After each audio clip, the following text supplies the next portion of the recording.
بسم اللہ الرحمن الرحیم وبہ نستعین اما بعد۔ عزیزان محترم، بزرگوں اور عزیز نوجوان ساتھیوں، آج ایک نیوز دیکھ رہا تھا۔ اس نیوز کو دیکھنے کے بعد میں اپنے اس درد کو اور اس کرب کو اپنے دلوں کے اندر محسوس کیا۔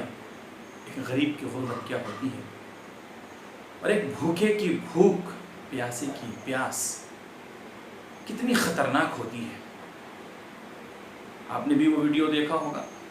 ملک کے ایک نیوز چینل نے اس ویڈیو کو دکھایا ہے، اور دنیا کے اکثر لوگوں نے، ملک کے اکثر لوگوں نے اس ویڈیو کو دیکھا ہے۔ عزیزان محترم، ہم اور آپ اچھی طرح جانتے ہیں کہ ملک ایک وبائی مرض سے ابھی گزر رہا ہے، اور اس وبائی مرض سے ملک اور ملک کے عوام کو بچانے کے لیے حکومت نے لاک ڈاؤن کر رکھا ہے۔ اسی وجہ سے دوسری میعاد بھی اب شروع ہو چکی ہے، اور اس درمیان میں ہم کو اور آپ کو اچھی طرح پتہ ہے، بہت سے غریب اپنے بھوک اور پیاس کی وجہ سے کہیں موت کو اپنے گلے سے انہوں نے لگا لیا ہے۔ بہت سی ماؤں نے اپنے بچوں کو اپنے ہاتھوں سے قتل کر دیا۔ بلکہ آپ نے یو پی کی ایک نیوز، ایک خبر پڑھی ہوگی کہ ایک ماں نے بھوک اور پیاس کی وجہ سے کئی دنوں سے گھر میں کھانا نہیں ہے، چولہا نہیں جل رہا ہے، پیسے نہیں ہیں، راشن نہیں ہے، سوکھا سودا موجود نہیں ہے، اس کی وجہ سے اپنے بچوں کی بھوک کو، پیاس کو وہ دیکھ نہیں سکتی تھی۔ اس کے لیے آسان راستہ بس یہ تھا کہ اس نے اپنے 5 بچوں کو اٹھایا اور گنگا کی ندی میں جا کر ان 5 بچوں کو بہا دیا۔ عزیزان محترم، ہم بھی اسی سماج کے ایک انسان ہیں، ہم بھی اسی سماج میں رہتے ہیں۔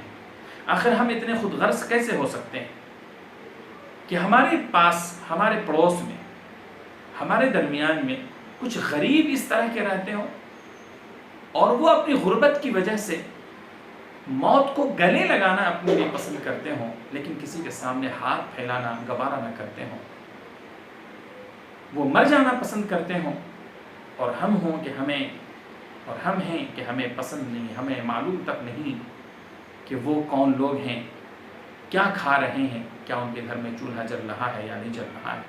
عزیزان محترم، آپ نے ویڈیو دیکھا ہوگا، اب تک تقریباً 350 لوگ بھوک اور پیاس کی وجہ سے، راشن نہ ہونے کی وجہ سے وہ مر چکے ہیں، وہ ختم ہو چکے ہیں، دنیا سے وہ جا چکے ہیں۔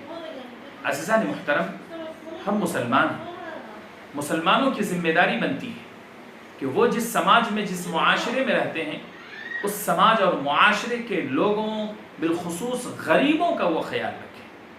اسی لیے حضور اکرم صلی اللہ علیہ وآلہ وسلم نے ارشاد فرمایا، ارحموا من فی الارض یرحمکم من فی السماء۔ اے لوگو، تم زمین والوں کے اوپر رحم کرم کا معاملہ کرو، عرش والا تم پر رحم کرے گا، تم پر کرم کا معاملہ فرمائے گا۔ اللہ کے نبی علیہ الصلوۃ والسلام نے یہاں تک بیان فرمایا کہ تم اگر چاہتے ہو کہ اللہ رب العالمین تمہارا تعاون فرماتا رہے، تمہاری مدد فرماتا رہے، تو تمہیں چاہیے کہ تم اپنے بھائیوں کی مدد کیا کرو۔ اللہ کے نبی علیہ الصلوۃ والسلام نے ارشاد فرمایا کہ پڑوس کا خیال رکھا کرو۔ عزیزان محترم، ہم اور آپ اچھی طرح جانتے ہیں، پڑوس کوئی بھی ہو سکتا ہے، مسلمان بھی ہو سکتا ہے پڑوس میں، غیر مسلم بھی ہو سکتے ہیں پڑوس میں، کسی اور دین اور دھرم، کسی اور مذہب کے ماننے والے بھی ہو سکتے ہیں، لیکن کسی کی بھی مذہب کو بتائے بغیر حضور اکرم صلی اللہ علیہ وآلہ وسلم نے ارشاد فرمایا کہ تم اپنے پڑوسیوں کا خیال رکھا کرو۔ بلکہ ایک حدیث میں اللہ کے نبی علیہ الصلوۃ والسلام نے ارشاد فرمایا کہ جبریل امین میرے پاس برابر آتے رہے اور یہ وصیت اور نصیحت کرتے رہے کہ پڑوس کا خیال رکھا کرو، پڑوس کا خیال رکھا کرو۔ مجھے تو یہاں تک گمان ہونے لگ گیا کہ کہیں ایسا نہ ہو کہ اب وہ پڑوس کو بھی وراثت میں حصے دار بنا لیں۔ عزیزان محترم، ان تمام چیزوں کا خلاصہ، تمام حدیثوں کا خلاصہ صرف اتنا ہے کہ ہم جس سماج میں، جس معاشرے میں ہوتے ہیں، اس سماج کے، اس معاشرے کے لوگوں کے کچھ حقوق ہوا کرتے ہیں، بالخصوص ضرورت مندوں کے حقوق، غریبوں کے حقوق ہوا کرتے ہیں، کہ ہم ان غریبوں کا تعاون کریں، ان غریبوں کی ضرورت، ان کی مالی امداد، ان کا تعاون ہم کرتے رہا کریں۔ یہ ہمارا فریضہ بنتا ہے۔ لہٰذا بڑی خوشی کے ساتھ یہ بات کہہ رہے ہیں کہ آج مسلمان الحمدللہ سڑکوں پر نکل کر لوگوں کی مدد کر رہے ہیں، بلا تفریق مذہب و ملت وہ لوگوں کا تعاون کر رہے ہیں، ان کی مدد کر رہے ہیں، بڑی خوش آئند بات ہے۔ لیکن کیا جتنے لوگ تعاون کر رہے ہیں ان سے تمام غریبوں کی مدد مکمل ہو پا رہی ہے؟ ظاہر ہے کہ ناکافی۔ مدد جو لوگ کر رہے ہیں ان کی تعداد کم ہے، اور جن کو تعاون چاہیے، جو غریب محتاج مسکین ہیں، وہ اس کی بڑی تعداد ہے۔ لہٰذا اتنی بڑی تعداد تو ہماری ہونا چاہیے جو ان تمام کا تعاون کر سکے۔ لہٰذا آئیے اپنے گھروں سے نکلیے، ضرورت مندوں کے کام میں آئیے، ان کے گھر جا کر ان کے چراغ کو جلائیے، ان کے گھروں کے چولہے کو جلائیے، ان کے گھر میں دو وقت کے کھانے کا نظم کیجیے۔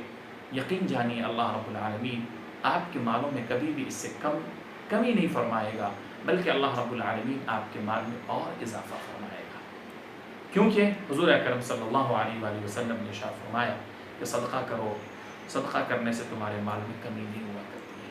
تو عزیزان محترم، اللہ رب العالمین سے ہم دعا کرتے ہیں اللہ تعالی ہم کو بھی اور آپ کو بھی غریبوں، محتاجوں، مسکینوں اور ضرورت مندوں کی مالی تعاون کرنے، ان کی ضروریات کو پوری کرنے کی توفیق عطا فرمائے۔ وآخر دعوانا الحمدللہ رب العالمین۔